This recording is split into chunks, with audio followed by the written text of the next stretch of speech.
There being a unanimous 9-0 votes for Elyse Dashew, the voting is now closed, and I declare that Miss Elyse Dashew has been elected chair of the Charlotte-Mecklenburg Board of Education. Congratulations.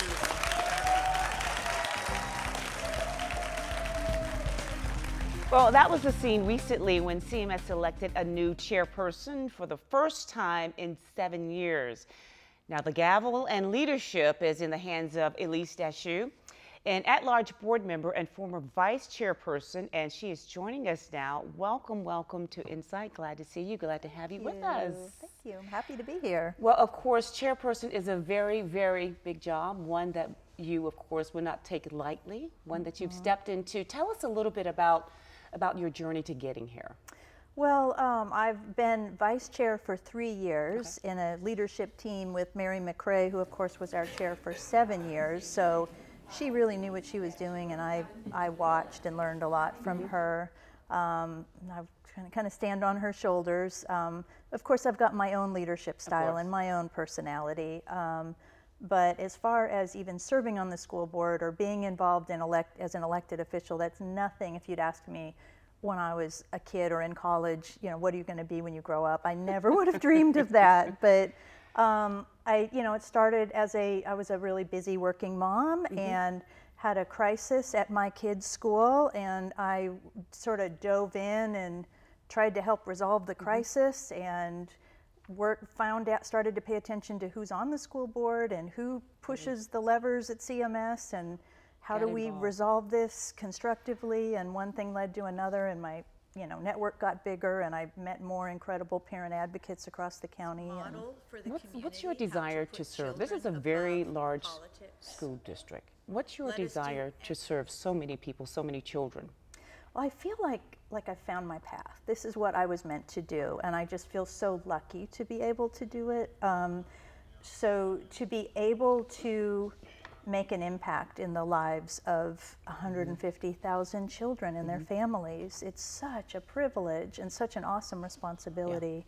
I feel like we are, with the size of our district, we have the eyes of the nation watching us, and when we get something right, it has a ripple effect not just in CMS but across the country, because people copy what we do.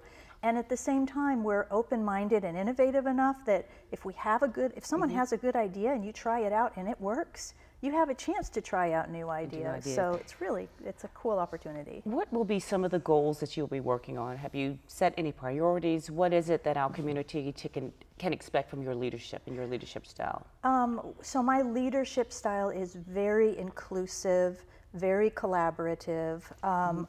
This job is way too big to do alone, so I think we have a really strong team of board members, and I really crave insights and perspectives from lots of different angles, and so we've got that on the board, and we've got that in the community, so I want to pull all that together in supporting our schools. What about equity, the budget, construction? Are those some of the goals that you have in mind, and how will you reach those goals? So yeah, we have done started some really important initiatives just in the last couple of years that I feel like we need steady forward progress on. So we passed a new equity policy last year, which was a huge amount of work, and a community equity committee will soon be convening. By the time this airs, they may have already met. What's going to be the purpose for that? That is, so we have gaps in opportunity in our community, and those gaps show up in our schools. We have, and we as a board believe that every child deserves to have the resources that they need to make them successful. And so this is a way to identify where kids are not getting what they need or where they are getting what they need, and then to bring in the community to help identify the gaps and the solutions, and then be ambassadors for what is working. You mentioned those gaps. The budget, of course, has something to do with filling those gaps. How will you pursue a budget, or what role will the budget play in equity? Well, absolutely. You have to, we do not have our own taxing authority here in CMS, so we have to work with our funding partners in the county and the state and the federal level And then we have to be very, very wise in how we spend those dollars and stretch those dollars as far as we can. And so it's very important as we develop our budget that it be aligned with our strategic plan and with our equity initiatives. Under your leadership, of course, you'll be here for a while. What do you think will be your legacy? What do you hope will be your legacy once you do leave this post? I hope that we build upon the community respect for our school system and for our teachers and for our students and what they're capable of. I want more people to know the good news and to support the good work that's happening in our schools.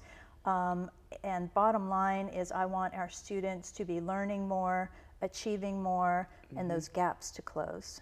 Okay, well, you have a very big job ahead of you, and we're glad that you are leading us. And definitely all the best. All right, thank you so much. Thank you for your insight. Look Thank you for your forward insight. to the next time. Appreciate it.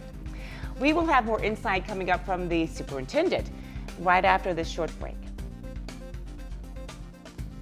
Let us model for the community how to put children above politics. Let us do everything in our power to support our teachers, because the greatest driver of equity in our schools is for every student to have a talented and effective and loving teacher.